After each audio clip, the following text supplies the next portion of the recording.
What's going on, guys? I got another trade sim video for today. I know I'm late on this one, but yesterday as the trade was going down, I was a little bit preoccupied. As you guys can see, there's actually at Ohio Stadium in Columbus for the Red Wing Blue Jacket Stadium Series game. Ton of fun. Does suck. The Red Wings kind of got screwed at the end. No high stick. Led to the game winner. But honestly, 95,000 people watching an outdoor hockey game was so sick. So I can't be too upset. Now, as you guys can see, I'm sure you've already heard, the big trade we're talking about today is Seth Jones going to the Florida Panthers with a 4th round pick in exchange for Spencer Knight and a first. Now, Chicago is retaining 26% of Seth Jones' salary, which equals out to $2.5 million exactly. In game here, you guys can see Seth Jones, 29 years old, so he's still in his 20s, just barely. 86 overall. Again, that contract there, 6 more years. Of course, Jones' best years with the Blue Jackets, who I was just talking about. Since then, you know, he's not a terrible defenseman, but he's definitely not worth 9.5. That's why they get him down to 7.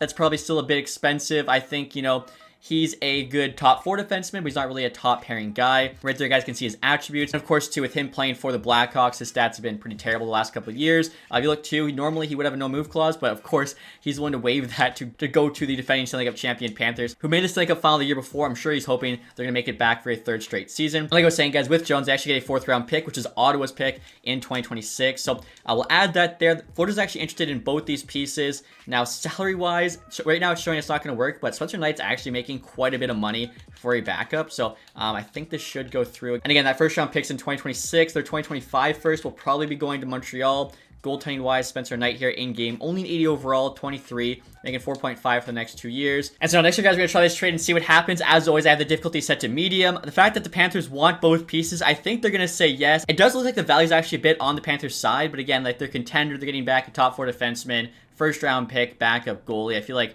they're willing to give up here. And no, trade is rejected. Interesting. Okay, so I mean, it's pretty close. I'm just kind of curious, guys, where EA sees the value at, trying to add a 3rd round pick here.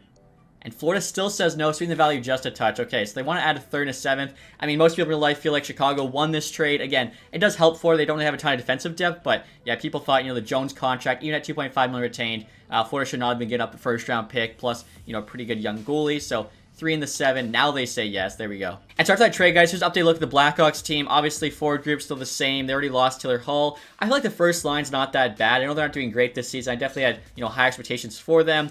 Depth-wise, not great. Definitely see them probably, you know, moving another guy or 2. Defensively, without Jones, you got Vlasic, Martinez, maybe top pair. Murphy, Korchinski definitely needs to step up now. Allen, Brody. You know, the D's not terrible, but it's also not great.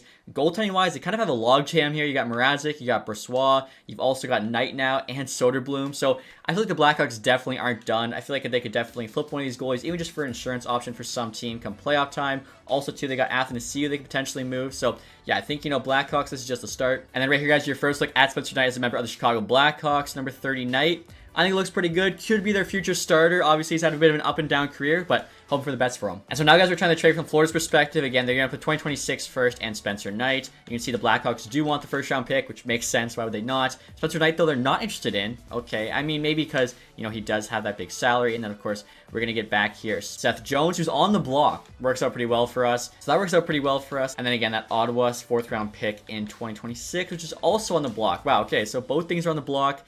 We'll see what happens. This game, they hate long-term retention, so I personally think they'll say no at 2.5, but they'll say yes with no retention. And I think I made some adjustments. We should be able to take him on at no retention. So I will try this first, just like it is in real life. Value now actually looks like it's slightly on Blackhawks side. I swear the exact same trade was slightly on Florida's side before. Maybe it's just perspective thing. I don't know. Trade rejected. Okay, so the trade rejected for both teams. EA feels like it was a pretty fair trade, which is kind of what I thought. I feel like, you know, the Blackhawks did win. They got out from under Jones' contract, but Jones is still serviceable defenseman for sure. Florida needed D, and I didn't feel like they got fleeced by any means. I feel like it was a pretty fair trade, but one where I'd give the win to the Blackhawks. So again, guys, we'll try this now without retention. And so at no retention, what do the Blackhawks say now? They still say no. That's crazy. I did not expect that. And there we go, guys. I took out the 4th round pick, and now they say yes with no retention. So even on medium difficulty, a trade that's fair for the computer is not always fair for you. And here's like the Panthers lines after that trade when they're healthy. Obviously, that first line, no change. Kachuk's out right now, but again, this is when they're healthy. They'll have that top 6. And I feel like that forward group definitely, you know, could win a Stanley Cup. They did it last year. I think they're just missing Tarasenko. Defensively here, Forsling, Ekblad, very solid top pair. Jones, all of a sudden, you know, definitely gives him a much better top 4. Also 2 for him. No longer going to be relied on as much for those heavy minutes that he's playing Chicago. Now he's just the second pairing guy. He'll probably be like on second power play, maybe second PK.